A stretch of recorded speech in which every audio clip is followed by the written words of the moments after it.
আসসালামু আলাইকুম, স্বাগত জানাচ্ছি আন্তর্জাতিক সংবাদে। সংবাদের শুরুতে থাকছে সংবাদ শিরোনাম। থামছে না ইসরায়েলি হামলা, গাজায় প্রাণ গেল ৬৯,০০০ মানুষের। ইসরায়েলের সঙ্গে আব্রাহাম চুক্তিতে যোগ দিচ্ছে কাজাকিস্তান, ব্যবহৃত মাল বললেন ফিলিস্তিনি নেতা। যুদ্ধ লাগলে বৃদ্ধ যুবক সবাই লড়াইয়ে নামবে, আফগান মন্ত্রীর হুঁশিয়ারি। ক্ষেপণাস্ত্র উৎক্ষেপণে সমালোচনা যুক্তরাষ্ট্রের, আরও আক্রমণাত্মক পদক্ষেপের হুমকি উত্তর কোরিয়ার। শুনছিলেন সংবাদ শিরোনাম, এবার জানিয়ে দিব বিস্তারিত। থামছে না ইসরায়েলি হামলা, গাজায় প্রাণ গেল ৬৯,০০০ মানুষের। হামাস এবং ইসরায়েলের মধ্যে যুদ্ধবিরতির এক মাস পরও গাজায় হতাহতের সংখ্যা বেড়েই চলেছে। গাজার স্বাস্থ্য মন্ত্রণালয়ের তথ্য অনুযায়ী ২০২৩ সালের ৭ অক্টোবর থেকে ইসরায়েলি হামলায় মৃতের সংখ্যা বেড়ে দাঁড়িয়েছে ৬৯,১৬৯ জনে। যুদ্ধবিরতির পরও ইসরায়েলি হামলায় নিহত হয়েছেন অন্তত ২৪০ জন ফিলিস্তিনি। স্থানীয়দের অভিযোগ, উত্তর গাজার ইয়েলো লাইন অতিক্রমের অজুহাতে ইসরায়েলি সেনারা বেসামরিক মানুষকে গুলি করছে। গাজায় ২ লাখ টন বোমা ফেলার মধ্যে ৭০,০০০ টন এখনও নিষ্ক্রিয় অবস্থায় আছে, যা ভয়াবহ ঝুঁকি তৈরি করছে।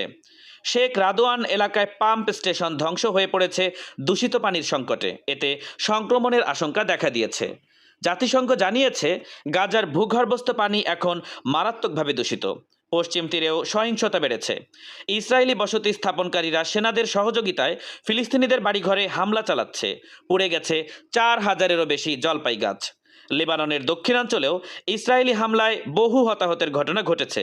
ইউরোপীয় ইউনিয়ন ইসরায়েলকে যুদ্ধবিরতি চুক্তি মেনে চলার আহ্বান জানিয়েছে। ইসরায়েলের সঙ্গে আব্রাহাম চুক্তিতে যোগ দিচ্ছে কাজাকিস্তান, ব্যবহৃত মাল বললেন ফিলিস্তিনি নেতা।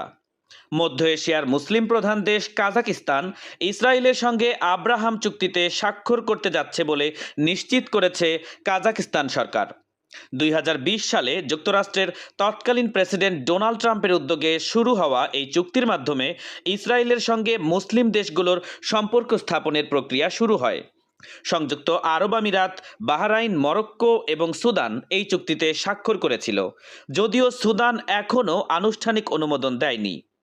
বিশেষজ্ঞরা বলছেন, আরব দেশগুলো গাজায় ইসরায়েলের আগ্রাসনের পর ইসরায়েল থেকে মুখ ফিরিয়ে নেয় এবার যুক্তরাষ্ট্র আরব দেশ কাজাকিস্তানকে আব্রাহাম চুক্তিতে যুক্ত করছে।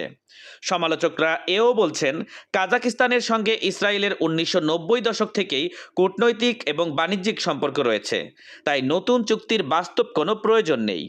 পিএলও নেতা হানান আশরাই কাজাকিস্তানকে ব্যবহৃত মাল বলে অভিহিত করেছেন। মানবাধিকার সংস্থা হিউম্যান রাইট ওয়াচের সাবেক প্রধান কেনেথ রথও যুক্তরাষ্ট্রের এই পদক্ষেপের সমালোচনা করে বলেছেন, গাজার গণহত্যার পরও আব্রাহাম চুক্তিকে জোরদার করতে যুক্তরাষ্ট্র এখন এমন দেশকে যুক্ত করছে যার সঙ্গে ইসরায়েলের সম্পর্ক আগেই স্থাপিত ছিল। যুদ্ধ লাগলে বৃদ্ধ যুবক সবাই লড়াইয়ে নামবে, আফগান মন্ত্রীর হুঁশিয়ারি। পাকিস্তান এবং আফগানিস্তানের মধ্যে শান্তি আলোচনা ভেস্তে যাওয়ার পর দুই দেশের সম্পর্কে আবারও উত্তেজনা দেখা দিয়েছে। বৃহস্পতিবার এবং শুক্রবার ইস্তাম্বুলে অনুষ্ঠিত বৈঠক ব্যর্থ হয় বলে শনিবার জানা গেছে। যদিও সীমান্তে এখন শান্ত অবস্থা বিরাজ করছে, তবে দুই পক্ষই পাল্টাপাল্টি হুঁশিয়ারি দিচ্ছে। আফগান সীমান্তমন্ত্রী নুরুল্লাহ নুরি সতর্ক করে বলেছেন, পাকিস্তান যদি হামলা চালায় বা যুদ্ধ বাধায় তবে তার কঠোর পরিণতি ভোগ করতে হবে।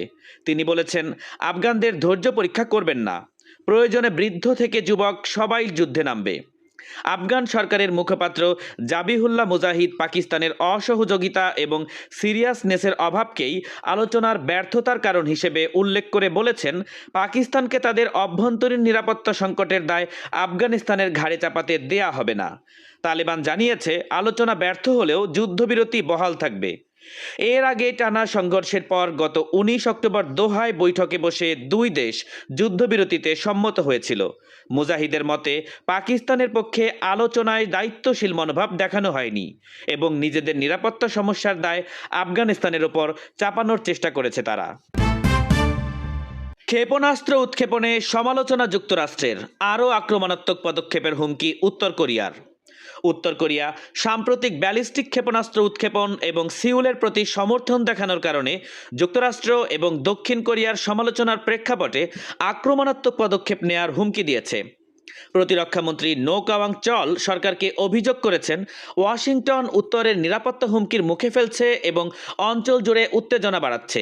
তারা একটি অজ্ঞাত ক্ষেপণাস্ত্র উৎক্ষেপণ করেছে যা সাময়িকভাবে উদ্বেগ তৈরি করলেও ইন্দো প্যাসিফিক কমান্ড বলছে তা মিত্রদের জন্য তাৎক্ষণিকভাবে কোনো হুমকি নয়।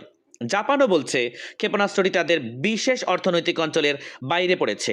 নো কাওয়াং চল শনিবার বলেন, শত্রুর হুমকির বিরুদ্ধে উত্তর কোরিয়া আরও আক্রমণাত্মক পদক্ষেপ দেখাবে এবং তিনি মার্কিন দক্ষিণ কোরিয়ার সামরিক সমন্বয় এবং সামরিক উপস্থিতিকে যুদ্ধ উন্মাদনা উস্কে দেবার অভিযোগ করেছেন।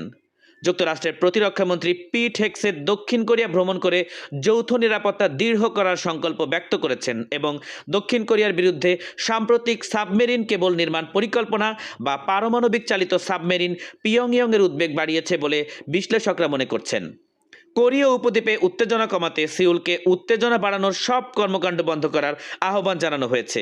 তবু অঞ্চলটির সামরিক এবং কূটনৈতিক প্রতিক্রিয়ার ফলে সংঘাতের ঝুঁকি এখনও আছে বলে মনে করা হচ্ছে।